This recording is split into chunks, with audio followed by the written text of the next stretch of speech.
আসসালামু আলাইকুম viewers, Khan's kitchen house থেকে আজকে আমি আপনাদের দেখাবো ঘরে থাকা অল্প কিছু উপকরণ দিয়ে ঝাল গরুর গোশতের একটা রেসিপি। গরুর গোশত আমি এখানে 3 কেজি পরিমাণে নিয়েছি। পেঁয়াজ 1 বাটি পরিমাণ, দারুচিনি, এলাচ, লবঙ্গ, তেজপাতা, লবণ, মরিচ, হলুদ, জিরা গুঁড়া ভাজা, ধনিয়া গুঁড়া, 1 কাপ সরিষার তেল, আদা রসুন বাটা, কাঁচামরিচ, সামান্য গোলাপ জল। হাঁড়িতে গোশতের সাথে সবগুলো মশলা দিয়ে ভালো করে মাখিয়ে নিচ্ছি। মেখে অল্প পরিমাণ পানি দিয়ে চুলায় বসিয়ে ঢাকনা দিয়ে ঢেকে 6-7 মিনিট রেখে দিচ্ছি।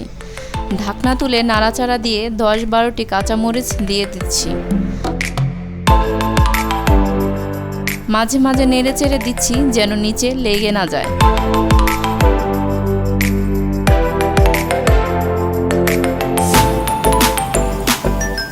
গোশতের ঝোলটা একটু ঘন হয়ে গিয়েছে। এখন দিয়ে দিচ্ছি 1 চা চামচ গোলাপ জল। আপনারা চাইলে কেওড়া জল দিতে পারেন। গোলাপ জল দিলে গোশতের মধ্যে খুব ভালো একটা ঘ্রাণ আসে।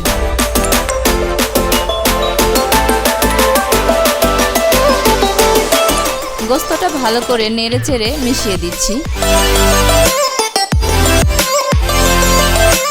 ঢাকনা ছাড়া আরও কিছুক্ষণ গোশতটা চুলায় কম আঁচে রেখে দিচ্ছি।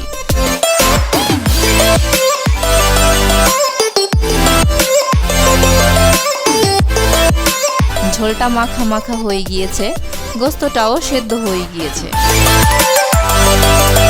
আপনারা আপনাদের বাসায় আমার দেখানো রেসিপিটা ফলো করে রান্না করবেন। আশা করি ভালো লাগবে। আশা করি ভিডিওটি সবার কাছে ভালো লেগেছে। এরকম আরও ভিডিও পেতে আমাদের চ্যানেলটি সাবস্ক্রাইব করে পাশে থাকা বেল বাটনটি প্রেস করে দিন, যাতে করে সবার আগে প্রতিটি ভিডিওর নোটিফিকেশন আপনার কাছে পৌঁছে যায়। সবার সুস্থতা কামনা করে এখানেই বিদায় নিচ্ছি। আল্লাহ হাফেজ।